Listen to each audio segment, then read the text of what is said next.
4 श्लोक 10 भागवत गीता।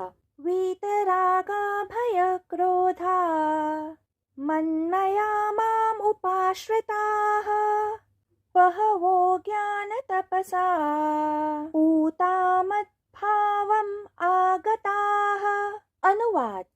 भूतकाल में भी जो राग भय क्रोध से मुक्त होकर पूर्ण रूप से मुझ में तत्लीन हो, ऐसे मेरी शरण में आने वाले भक्त मेरे ज्ञान से पवित्र होकर मेरे स्वरूप को प्राप्त हो चुके हैं। व्याख्या। इस श्लोक में श्री कृष्ण ने ज्ञान को तपस के रूप में वर्णित किया है।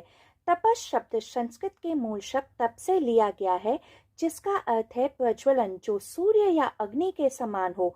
तो इस श्लोक में तपस का अर्थ है अपनी अंतर की ज्ञान अग्नि को प्रज्वलित करना। प्राचीन वैदिक ग्रंथों में कहा गया है कि आत्मज्ञान प्राप्त करना तपस का लक्ष्य होता है। इसे आध्यात्मिक पुनर्जन्म या परिवर्तन के रूप में भी जाना जाता है। ज्ञान वो तपस है जो पिछले जन्मों के सभी संचित कर्मों तथा जन्मों से एकत्रित की गई प्रवृत्तियों, आवेगों तथा स्वभावों की सभी अशुद्धियों को शुद्ध कर देता है।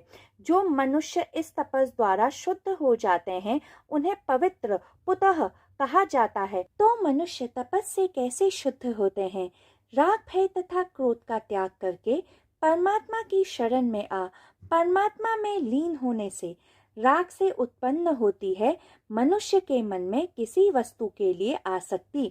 भय इस आशंका से उत्पन्न होता है कि मनुष्य की आसक्ति की वस्तु मनुष्य से छीन ली जाए, तथा क्रोध इस कारण से उत्पन्न होता है जब मनुष्य की आसक्ति की वस्तु की प्राप्ति में बाधा उत्पन्न होने लगे।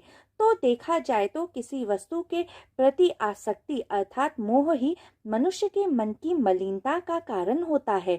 जब मनुष्य अपने मन को किसी भौतिक वस्तु से जोड़ते हैं तो उसके प्रति आसक्ति उत्पन्न हो जाती है। इस कारण मनुष्य का मन माया के 3 गुणों तमस, रजस तथा सत्व से प्रभावित होने लगता है।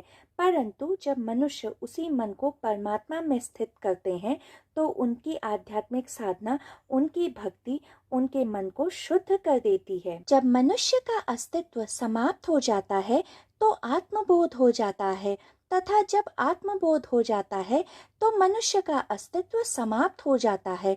यह दोनों घटनाएं एक साथ ही घटित होती हैं। जब योगेश्वर श्री कृष्ण ने आगे इस श्लोक में अर्जुन को प्रोत्साहित करने के लिए कहा कि भूतकाल में भी कई आध्यात्मिक साधकों ने अपने मन को ज्ञान तपस द्वारा शुद्ध करके उन्हें प्राप्त किया है, तो वे अर्जुन को समझा रहे थे कि जो भूतकाल में संभव था वह वर्तमान तथा भविष्य में भी आध्यात्मिक साधकों के लिए संभव होना चाहिए।